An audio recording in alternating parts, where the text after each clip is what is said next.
Dharmapuri star genius academy சார்பாக முதுகலை பட்டதாரி ஆசிரியர்கள் அனைவருக்கும் வணக்கம்.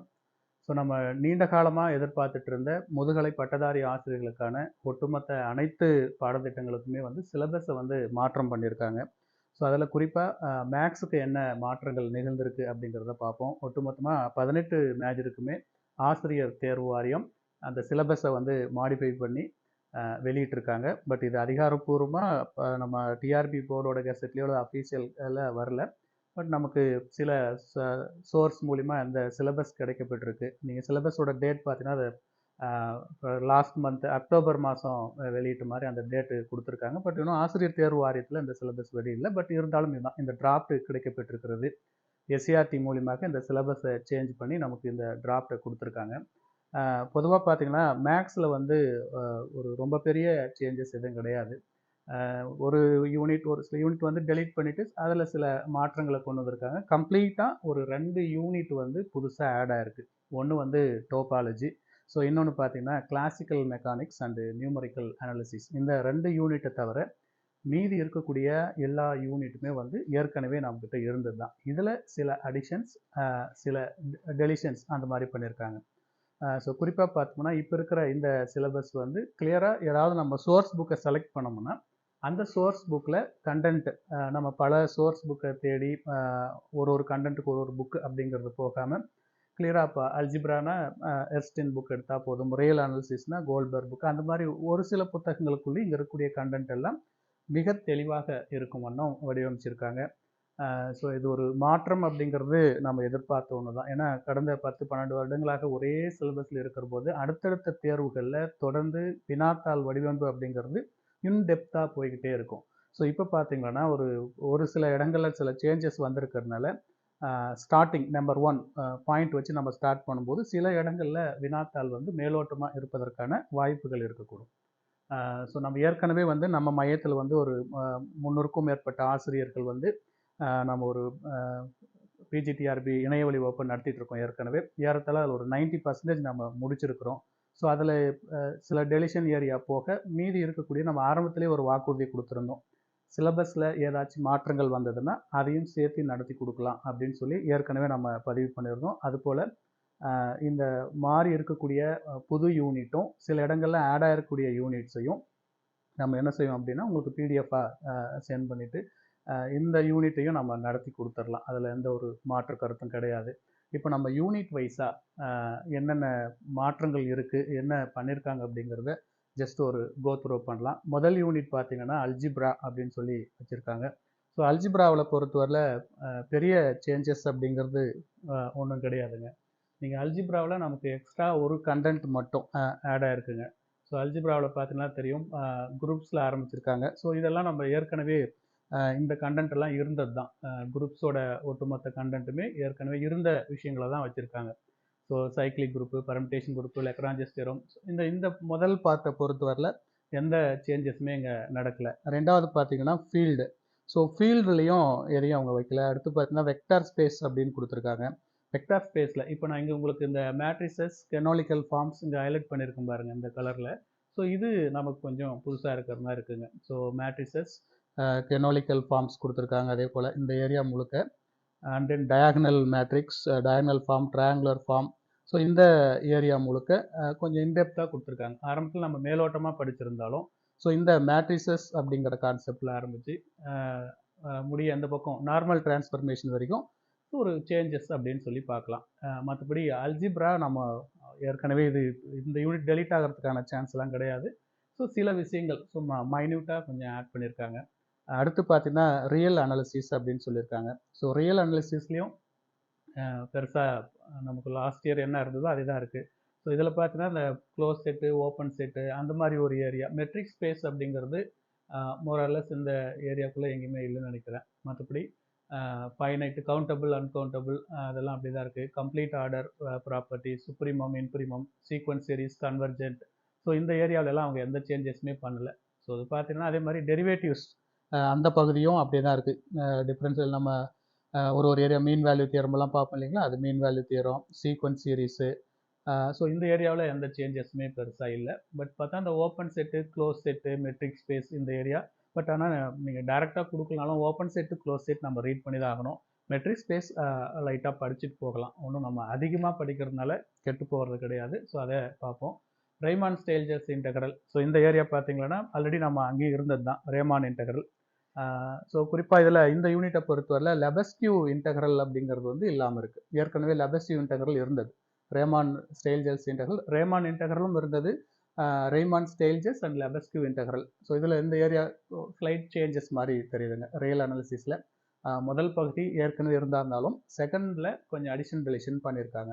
ஸோ ரூடின் புக்கை அப்படியே கண்டென்ட் 1 by 1 இருக்கிற மாதிரி தான் இருக்குது. மேலே சொன்னது எர்ஸ்டன் புக்கோட கண்டென்ட்டு ரொம்ப கிளியர் கட்டாக ஒரு காம்பேக்ட் சிலபஸ் எப்படி இருக்குமோ அது போல் ரொம்ப கிளியராக இருக்குங்க. ஸோ அடுத்து பார்க்கும்போது ரியலில் நம்ம இன்னொரு கண்டென்ட்டை ஆட் ஆகிருக்கு பாருங்கள். ஏற்கனவே நமக்கு பூரியர் சீரீஸ் பழைய சிலபஸில் இருந்ததுங்க. அதில் வந்து Fourier series and Fourier integral அப்படின்னு சொல்லி வச்சுருந்தாங்க. Fourier series and Fourier integral ஏற்கனவே இருந்தது. இதில் பார்த்தீங்கன்னா பவர் சீரீஸில் வரக்கூடிய அந்த பூரியர் சீரீஸ் கொடுத்துருக்காங்க. ஸோ ஏற்கனவே இருந்த சிலபஸ் பூரியர் சீரீஸில் பூரியர் இன்டெக்ரல் இருந்தது. ஸோ இங்கே பார்த்தீங்கன்னா பூரியர் சீரீஸில் டெரிவேட்டிவ் சம்மந்தப்பட்ட கண்டென்ட்டை வச்சுருக்காங்க. So directional derivative, partial derivative. So நம்ம பூரியர் இன்டெக்ரல் ஏற்கனவே படிச்சிருந்தோம். ஸோ இங்கே பார்க்கும்போது பூரியர் பார்ஷியல் டெரிவேட்டிவ் அந்த கான்செப்டை கொண்டு வந்திருக்காங்க. இந்த இன்வெர்ஸ் ஃபங்க்ஷன் தியரம் இதெல்லாம் கூட நம்ம லாஸ்ட் டைம் ரீட் பண்ணது தான். ஸோ இதில் நம்ம ஏற்கனவே பார்த்த பூரியர் சீரீஸ் அது டோட்டலாகவே நமக்கு வித்தியாசப்படுதுங்க. அந்த கம்ப்ளீட்டாக அந்த யூனிட்டை எடுத்துகிட்டு நமக்கு டைரக்ஷனல் டெரிவேட்டிவ், பார்ஷியல் டெரிவேட்டிவ் அப்படிங்கிற அடிப்படையில் இதை ரியல் கூட வந்து சேர்த்துருக்காங்க. ஸோ இந்த அடிஷன் தான் மெட்ரிக் ஸ்பேஸுடைய டெலிஷனுக்கு ஈக்குவலாக இருக்கும்னு நினைக்கிறோம். ஸோ இதை லைட்டாக அந்த சேஞ்சஸ் உண்டானது எல்லாமே நம்ம மறுபடியும் உங்களுக்கு நடத்தி கொடுத்துடலாம். இது செகண்ட் யூனிட்டில் இருக்கக்கூடிய கண்டென்ட்டுங்க. தேர்ட் யூனிட்டை பொறுத்தவரையில் உங்களுக்கு கம்ப்ளீட்டாக புது யூனிட்டுங்க, டோபாலஜி அப்படிங்கிறது. ஸோ டோபாலஜியை பொறுத்தவரையில் ஸோ கம்ப்ளீட்டாக புது யூனிட் தான். இதை பார்த்துருவோம். ஸோ டோபாலஜியை நம்ம ஆல்ரெடி ஒரு 90% சிலபஸை வந்து நம்ம அகாடமிக் மூலிமா கம்ப்ளீட் பண்ணியிருந்தாலும் ஜாயின் பண்ணிட்டு இருக்கக்கூடிய அதில் படிச்சுட்டு இருக்கிற 300 டீச்சர்ஸ்களுக்குமே நம்ம உத்தரவாதம் கொடுத்தது போல் அடிஷன் வந்தால் அதை நடத்தி கொடுத்துடலாம் அப்படின்னு சொல்லியிருந்தோம். அந்த அடிப்படையில் டோபாலஜியை நம்ம கம்ப்ளீட்டாக பண்ணிட போகிறோம். ஸோ இது ஒரு புது யூனிட். 2 யூனிட் கம்ப்ளீட்டாக நியூ யூனிட், அதில் டோபாலஜி அப்படிங்கிறது ஒரு புது யூனிட் பார்ப்போம். ஸோ அதுக்கப்புறம் காம்ப்ளெக்ஸ் அனாலிசிஸ் தொடர்ந்து ஒரு 3 யூனிட் பார்த்தீங்கன்னா எந்த சேஞ்சஸ் இல்லாமலே இருக்குங்க. ஸோ யூனிட் நம்பர் 4 பார்த்தீங்கன்னா காம்ப்ளெக்ஸ் அனாலிசிஸ். ஸோ அது பழசும் புதுசும் மேக்ஸிமம் அதே தான் இருக்குங்க. அடுத்து பார்க்கும்போது ஃபங்க்ஷனல் அனாலிசிஸ்லையும் நம்ம மோஸ்ட்லி கவர் பண்ண எல்லா கண்டென்ட்டுமே அப்படியே இருக்குது. ஸோ இதில் பார்த்தீங்கன்னா உங்களுக்கு நான் எல்லோ பேக்ரவுண்டு கொடுத்துருக்கிறது எல்லாமே சேஞ்சஸ் எதுவும் நடைபெறலை அப்படிங்கிறத சுட்டி காட்டுறதுக்காக கம்ப்ளீட்டாக எல்லோ ஷேட் பேக்ரவுண்டு கொடுத்துருக்கோம். ஸோ ஃபங்க்ஷனல் அனாலிசிஸ் தொடர்ந்து வரக்கூடிய டிஃபரன்ஷியல் ஜாமெண்ட்ரிலையும் எந்த ஒரு சேஞ்சஸுமே கிடையாது. ஸோ கம்ப்ளீட்டாக நம்ம படித்தது தான். ஸோ இந்த 3 யூனிட்டும் ஏற்கனவே என்ன நம்ம பார்த்தோமோ அதுதான் இருக்குது. ஸோ அடுத்து டிஃபரன்ஷியல் ஈக்குவேஷனில் பார்த்தோம்னா சில சேஞ்சஸ் இருக்குங்க. ஸோ டிஃபரன்ஷியல் ஈக்குவேஷனை 2 பாதையாக பிரிச்சிருக்காங்க. ஒன்று வந்து ஓடிஇ, இன்னொன்று வந்து PDE, ordinary differential equation and partial differential equation. Ordinary differential ஈக்குவேஷனில் no changes, I think same content தான் இருக்குது. பார்ஷியல் டிஃபரன்ஷியல் ஈக்குவேஷனில் ஸ்லைட் சேஞ்சஸ் பண்ணியிருக்காங்க. ஸோ பிடிஏ பொறுத்தவரையில் நம்ம இப்போ சார்பீஸ் மெத்தட் எல்லாம் ஃபஸ்ட் ஆர்டரில் பார்த்துருந்தோம். ஸோ இங்கே அடுத்து 2 ஆர்டருக்குமே கேட்டிருக்காங்க. ஸோ இதை பார்த்தீங்கன்னா தெரியும் உங்களுக்கு. பார்ஷியல் டிஃபரன்ஷியல் ஈக்குவேஷனில் Lagrange's and Charpit's method for solving first order partial differential equation. அதே மாதிரி பாருங்கள், இந்த கலர் அடிச்சு இருக்கிறது எல்லாமே பேக்ரவுண்ட் இது கொடுத்துருக்கு பாருங்கள். இது நியூ ஆடான வெர்ஷனாக இருக்குங்க. Classification of second order partial differential equation and general solution of higher order partial differential equation with constant coefficient, method of separation, variable for Laplace, heat and wave equation complete new தான் இது. So heat equation and wave equation 2Dயில் கேட்டிருக்காங்க. So இந்த கண்டென்ட்டை நம்ம கம்ப்ளீட்டாக நடத்தி கொடுத்துடலாம். So இது யூனிட் 7ல் இருக்கக்கூடிய சேஞ்சஸ்ங்க. அடுத்தது கம்ப்ளீட்டாக பார்க்கும்போது யூனிட் 8க்கு போகிறோம். Classical mechanics and functional numerical analysis. இது கம்ப்ளீட்டாக புது யூனிட். ஆக்சுவலி பாலி டிஆர்பியில் இந்த கண்டென்ட்லாம் இருக்கும். டோபாலஜி பாலிடெக்னிக் கண்டென்ட்டில் இருக்குது. அதே போல் classical mechanics and numerical analysis கம்ப்ளீட்டாக இந்த ஏரியா புது யூனிட்டாக கொடுத்துருக்காங்க. ஸோ டோபாலஜியும் இங்கே இருக்கக்கூடிய 3rd யூனிட் நம்ம பார்த்த டோபாலஜி அண்ட் 8th யூனிட்ல பார்த்துருக்கூடிய classical mechanics and numerical analysis கம்ப்ளீட்டாக புதுசாக இருக்குது. ஸோ இந்த புதுசாக ஆட் பண்ண ரெண்டுமே நம்ம வந்து மெட்டீரியல் ஷேர் பண்ணிவிட்டு உங்களுக்கு அனுப்பிட்டு தொடர்ந்து இதையும் நடத்தி கொடுத்துடலாம். அடுத்து பார்த்தீங்கன்னா யூனிட் நம்பர் 9 ஓஆர் கொடுத்துருக்காங்க, ஆப்ரேஷன் ரிசர்ச். ஸோ ஆப்ரேஷன் ரிசர்ச்சை பொறுத்தவரையில் எதுவும் அங்கே புதுசாக ஆட் பண்ணல, ஆனால் டெலிஷன் நடந்திருக்குங்க. ஆப்ரேஷன் ரிசர்ச் பார்த்தீங்கன்னா எல்பிபி கொடுத்துருக்காங்க, simplex method, duality, dual simplex, revise simplex, IPP, dynamic programming problem, non linear network, and then queuing model அது அப்படியே தான் இருக்குது. நெக்ஸ்ட் அப்படியே பார்த்தீங்கன்னா உங்களுக்கு இன்வென்ட்ரி மாடல் கொடுத்துருக்காங்க. இது ஏற்கனவே பார்த்தது தான். ஒன்று டெலிஷன் என்ன அப்படின்னாக்கல ரீப்ளேஸ்மெண்ட் தியரி ஒன்று பார்த்தோம். ரீப்ளேஸ்மெண்ட் மாடல் மட்டும் டெலீட் பண்ணிவிட்டு மீதி என்ன இருக்கோ அதை அப்படியே இதில் கொடுத்துருக்காங்க. அண்ட் தென் அதே போல் கேம் இல்லைன்னு நினைக்கிறேன் பாருங்கள், நெட்ஒர்க்கில் இருக்குது, கேம் கட் ஆகிருக்கு. ஐ திங்க் மீதி எல்லா கண்டென்ட்டும் அதே தான் இருக்குங்க.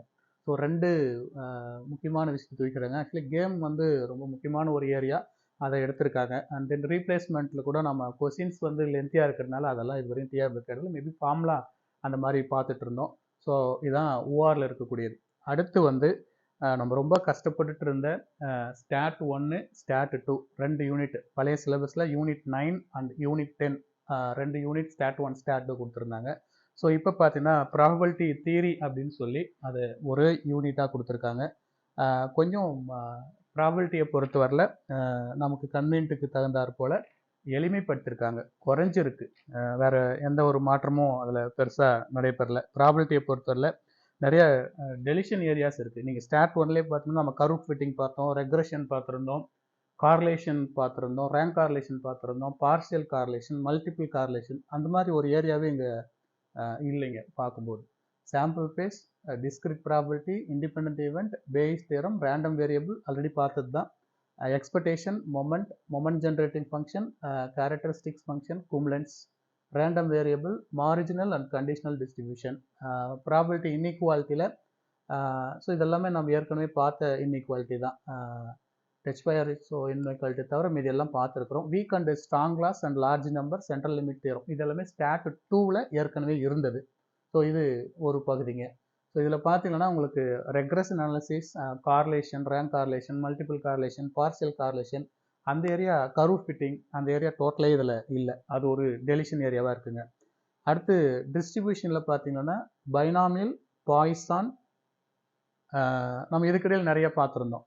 பைனாமியல் பாய்சான் டிஸ்கிரீட் டிஸ்ட்ரிபியூஷனை பொறுத்தவரையில் பைனாமியல் பாய்சான் அது முடிஞ்ச உடனே ஜாமெட்ரிக் டிஸ்ட்ரிபியூஷன் டெலீட் பண்ணியிருக்காங்க, நெகட்டிவ் பைனாமியல் டெலீட் பண்ணியிருக்காங்க, மல்டினாமியல் டெலீட் பண்ணியிருக்காங்க, ஹைப்பர் ஜாமெட்ரிக் டிஸ்ட்ரிபியூஷன் டெலீட் ஆகிருக்கு. ஸோ ஒரு டிஸ்கிரீட் டிஸ்ட்ரிபியூஷன் ஒரு 4 டிஸ்ட்ரிபியூஷன் நம்ம வாசிக்க தேவையில்லை. ஸோ அந்த அடிப்படையில் பைனாமியல் பாய்சான் அது ரீட் பண்ணி ஆகணும். அண்ட் தென் கண்டினியூஸ் எல்லாமே இருக்குன்னு நினைக்கிறேன் பாருங்கள். யூனிஃபார்ம் இருக்குது, நார்மல் இருக்குது, exponential, gamma, beta, and then Cauchy distributions அதெல்லாம் கொடுத்துருக்காங்க. ஸோ இது வழக்கமாக நம்ம ரீட் பண்ணி ஆகணும். அடுத்து பார்த்தீங்கன்னா சாம்பிளிங் தியரியை பொறுத்தவரையில் sampling டிஸ்ட்ரிபியூஷனில் FD chi square 3 distribution தான் இருக்குது. ஆக்சுவலி பார்த்தா லார்ஜ் சாம்பிள் மட்டும் வச்சுட்டாங்க, ஸ்மால் சாம்பிளை தூக்கியிருக்காங்க. ஸோ நல்லா இன்டெப்த்தாக டெலிட் பண்ணியிருக்காங்க. ஸோ டிஎஃப் சை ஸ்கொயர் இது 3மே லார்ஜ் சாம்பிள் வருது. நமக்கு பொறுத்தவரையில் சிம்பிள் சாம்பிளிங்கு இதில் சிலபஸ்லேருந்து மோஸ்ட்லி அது படிக்க வேண்டிய அவசியம் இல்லைன்னு நினைக்கிறேன். அப்படின்னு பார்த்தீங்கன்னா அதனுடைய லார்ஜ் சாம்பிளுடைய மீன் அண்டு ப்ரொபோர்ஷன்ஸ் மட்டும் ரீட் பண்ணால் போதும். கடைசி பாருங்கள் லார்ஜ் சாம்பிள் டெஸ்ட் அது மட்டும் தான் எடுக்க போகிறோம். சிம்பிள் அதை எடுத்திருக்காங்க. அதே போல் இந்த டேபிள்ஸில் நம்ம ஆல்ரெடி இருக்கக்கூடிய கண்டென்ட் தான், பழசுலேயே இருக்குங்க. இது வரைக்கும் நமக்கு ப்ராபபிலிட்டி ஸ்டாட் 1 ஸ்டாட் 2 பொறுத்தவரை நம்ம இவ்வளோ நாளாக கஷ்டப்பட்டுட்டு இருந்தோம். கடந்த 10-12 வருஷம் பார்த்தோம்னா இதில் நிறைய ஃபார்முலாஸ் ஓரியண்டாக இருக்கிறதுனால கொஞ்சம் எளிமையாக இருக்குங்க. ஸோ ஒட்டுமொத்தமாக ஓவராலாக நம்ம இந்த சேஞ்சஸ் சிலபஸை பார்த்தோம்னா 2 புது யூனிட், மீதி எல்லாமே சில இடங்களில் அடிஷன், பல இடங்களில் டெலிஷன் அப்படி தான் பார்க்க முடியுது. ஸோ இதுக்கு அடுத்த ப்ராசஸ் என்ன அப்படின்னா ஆக்சுவலி டிசம்பர் நெக்ஸ்ட் மந்த்து வந்து லோக்கல் பாடி எலெக்ஷன் நடத்தியிருக்கணும். நீங்கள் முந்தைய கவர்மெண்ட்டில் பார்த்தோம் அப்படின்னா லோக்கல் பாடிக்கு தனியாகவும் நகராட்சி, பேரூராட்சி, மாநகராட்சி இந்த இதுக்கு தனியாகவும் எலெக்ஷன் எடப்பாடி கவர்மெண்ட்டில் பண்ணியிருந்தாங்க. இப்போ எல்லாமே ஒன்றாவே சேர்த்து வைக்கலாம் அப்படிங்கிறதுனால டிசம்பரில் நடக்க வேண்டிய எலெக்ஷன்ஸ் உள்ளாட்சி தேர்தல் வந்து மேபி தள்ளி போகலாம். இப்போ அதை மையப்படுத்தி தான் நம்முடைய நோட்டிஃபிகேஷனும் நடக்கக்கூடிய எக்ஸாமும் இருக்கலாம் அப்படின்னு நான் கணிக்கிறேன். அதனால் நமக்கு இது கம்ப்ளீட்டாக 2 புது யூனிட்டு, சில இடங்களில் மாற்றம். இப்போ எல்லாருக்குமே ஓவராலாக எல்லா கோட்டையும் அழிச்சிட்டு முதல்லேருந்து விளையாடுற கணக்கு தான் இது. ஸோ அதனால் என்ன செய்ய போகிறோம் அப்படின்னா, இந்த ஷார்ட் டூரேஷனில் மேபி அவங்க உடனடியாக நோட்டிஃபிகேஷன் கொடுத்தாலும் இருக்கிற ஒரு 3 மாதம் கேப் கொடுக்குறாங்க, ஒரு 90 நாள் கேப் கொடுக்குறாங்க அப்படின்னா நம்ம அதுக்குள்ளே அந்த ஏரியாவில் போய் படிச்சுக்கலாம் அப்படிங்கிறது ஆகாத காரியம். அந்த நோட்டிஃபிகேஷன் அப்புறம் வரக்கூடிய அந்த 30 நாளோ 90 நாளோ 60 நாளோ அவங்க கொடுக்குற நாட்கள் ரிவிஷனுக்கு பயன்படுத்திக்கலாம். ஸோ அதுக்கு முன்னாடியே சாமர்த்தியமாக யோசனை பண்ணி ஆசிரியர்கள் படிக்க ஆரம்பிச்சிறது மிக சிறப்பு. ஸோ நாங்கள் அதுக்கு முன்னாடி நம்ம இதை பொறுத்தவரையில் நம்ம ஏற்கனவே ஏறத்தாழ ஒரு முன்கூட்டியே நம்ம 90% சிலபஸை முடிச்சிருக்கிறோம். ஸோ அதில் தேவையில்லாத தூக்கிட்டு எது தேவைங்கிறத உள்ள அது நம்ம ஒரு டேபிள் ஃபார்ம் பண்ணிட்டு மீண்டும் நம்ம அதை யூனிட் வைஸாக மறுபடியும் உங்களுக்கு அப்டேட் பண்ணுறேன். ஒரு யூனிட்டாக எடுத்துக்கிட்டு நம்ம ஆல்ரெடி எல்லாருக்குமே மெட்டீரியல் வேறு சென்ட் பண்ணியிருக்கிறோம். ஒவ்வொரு யூனிட்டாக எடுத்துக்கலாம். அந்த யூனிட்டில் நான் பேஜ் நம்பர் மார்க் பண்ணி கொடுக்குறேன். இதுலேருந்து இது வரைக்கும் ரீட் பண்ணலாம், இதை டெலிட் பண்ணிக்கலாம் அப்படின்னு சொல்லி அதை நம்ம பிறகு ஒர்க் அவுட் பண்ணிக்கலாம். ஸோ இப்போதைக்கு வந்து என்ன சேஞ்சஸ் அப்படிங்கிறத காட்டியிருக்கிறோம். அதே போல் வந்துட்டு இப்போ இந்த உள்ளாட்சி தேர்தல் வந்து எப்போ நடக்கும் அப்படிங்கிறத அவங்க சொல்லலை. டிசம்பரில் பண்ணியிருக்கணும், எப்போ வருன்றதை அவங்க சொல்லலை. அப்படி பார்த்தீங்கன்னா அடுத்து தொடர்ந்து இப்போ நமக்கு டிசம்பர் முடிஞ்சுன்னா ஜனவரி, பிப்ரவரி, மார்ச் இது 3மே ரொம்ப பீக். போர்டு எக்ஸாம் நடத்தணும். 10th, 11th, 12th board exam பண்ணணும். So it may be possible for April அந்த மாதிரி கொண்டு போயிடுவாங்க லோக்கல் பாடி எலெக்ஷனை. ஸோ அப்போது டிசம்பரில் எலெக்ஷன் கிடையாது. அப்போ இங்கே இந்த மாதமே அவங்க கால்புற 1 or 2 வீக்ஸில் கொடுத்தாங்களன்னா, நோட்டிஃபிகேஷனை கொடுத்தாங்களன்னா என்ன நடக்கும்னு யோசனை பண்ணி பாருங்கள். நெக்ஸ்ட் மந்த் டிசம்பர், அதுக்கப்புறம் ஜனவரி, பிப்ரவரியில் இருக்கக்கூடிய அந்த நாட்களை நம்ம கால்குலேட் பண்ணும்போது நமக்கு ஒரு 30 இதில் ஒரு 30 அல்லது 60 நாள் ஏறத்தாழ நமக்கு நிற்கிதுங்க. இந்த 60 நாள் காலகட்டத்தில் அப்ளிகேஷனை போட்டு அதுக்கப்புறம் அதெல்லாம் சரி பண்ணி சென்டர் அலாட் பண்ணி நடக்க சான்சஸ் இல்லை. அப்போ என்ன சார் நடக்கும்னா அடுத்து வந்து நமக்கு போர்டு எக்ஸாம் வந்துருச்சுன்னா மேபி ஏப்ரல் வரைக்கும் நல்ல பிரீத்திங் டைம் இருக்குது. அதுக்கு மேலே தான் அவங்க தேர்வுக்கான அந்த அறிவிப்பு ஆணைகளை வெளியிடுறதுக்கான வாய்ப்பு இருக்குது. ஸோ எப்படி பார்த்தாலும் கால்பரை பொறுத்தவரையில் நம்ம எப்போ கெஸ் பண்ணுறோம் அப்படின்னா ஒரு ஏப்ரல் வாக்கில், ஏப்ரல் மேவில் வரலாம் அப்படிங்கிறத யூகிக்கிறோம். ஸோ அங்கேருந்து நம்ம டைம் எடுத்து கொண்டு போக போகிறோம். ஒரு 30 நாள் 60 நாள் அவங்க டைம் கொடுப்பாங்க. குறைஞ்சபட்சம் 45 நாள் கொடுக்கணும். ஏப்ரலுக்கு அப்புறம் குறைஞ்சபட்சம் 40 நாள். ஏப்ரலில் கால்புறன்னா அதுக்கப்புறம் 45 நாள் டூரேஷன் அப்படி வச்சு பிளான் பண்ணிக்கலாம். பட் நமக்கு நல்ல டைம் இருக்குது. டிசம்பர், ஜனவரி, பிப்ரவரி, மார்ச், ஏப்ரல் 4 மாதம் டைம் இருக்குது. 10 யூனிட் கையில் இருக்குது. 2 யூனிட் புது யூனிட்டு. ஏற்கனவே பலவற்றை படிச்சிருக்கிறோம், சிலவற்றை டெலிட் பண்ண போகிறோம். பயப்பட வேண்டிய அவசியம் இல்லை. டில்லாக நம்ம இறங்கணும். நம்ம 2 ஸ்டெப்பு பேக் பண்ணோம்னா 10 ஸ்டெப் வந்து அந்த அந்த ஆள் மனதே நம்மளை பேக் சைடில் தள்ளி விட்டுரும். ஸோ இதெல்லாம் கன்சிடர் பண்ணிக்காங்க. இன்னொரு கூடுதல் தகவல் என்ன அப்படின்னா, கட்டாய தமிழ் கட்டாயம் உண்டு. ஜிகே எஜுகேஷனில் என்ன பண்ணுறாங்க அப்படிங்கிறத, ஏன்னா இது சிலபஸ் ஒன்றும் ரொம்ப பெரிய சிலபஸ் இல்லை. அப்போ கட்டாயமாக இப்போ நீங்கள் யூஜிடிஆர்பி பார்த்தீங்கன்னா நல்ல வாஷாக வச்சுட்டாங்க சிலபஸ். அதனால் அங்கே ஜென்ரல் நாலேஜோ சைக்காலஜியோ இல்லை. பட் இது ஒரு நார்மலான சிலபஸ் தான். கட்டாயமாக ஜிகேவும் அதே போல் சைக்காலஜியும் இருக்க சான்சஸ் இருக்கும். சைக்காலஜியை பொறுத்தவரையில் மேபி அவங்க சேஞ்ச் பண்ணால் ஒரு எம்எட் லெவலுக்கு ஏதாவது உள்ளே கொண்டு வரலாம். 21ஆம் நூற்றாண்டை எதிர்கொள்ளக்கூடிய மாணவர்களுக்கு, அந்த சவாலை சந்திக்கக்கூடிய ஆசிரியர்களுக்கு ஏற்றாற் போல டீச்சிங் மெத்தடாலஜியில் தற்சமயத்துக்கு நிறைய மாற்றங்கள் கொண்டு வந்திருக்காங்க. அதை பேஸ் பண்ணி சிலபஸ் ஏதாவது எஜுகேஷன் சைக்காலஜியில் சேஞ்சஸ், மாடிஃபிகேஷன் வரலாம். வந்தால் அதையும் நம்ம ஸ்டாண்ட் பண்ணி நடத்தி கொடுத்துடலாம். ஸோ இதாங்க இப்போதைக்கு ஒரு ப்ரிவியூ. சிலபஸில் என்ன இருக்குது அப்படிங்கிறத சொல்லியிருக்கிறோம். தொடர்ந்து முயற்சி செய்யுங்க. பயிற்சியும் முயற்சி மட்டுமே தான் உங்களை சாதனையாளர்களாக கொண்டு போய் விடும். சிலபஸ் மாறி போச்சு, மறுபடியும் நான் முதல்லேருந்து ஆரம்பிங்கிற அந்த எண்ணத்தை விடுங்க.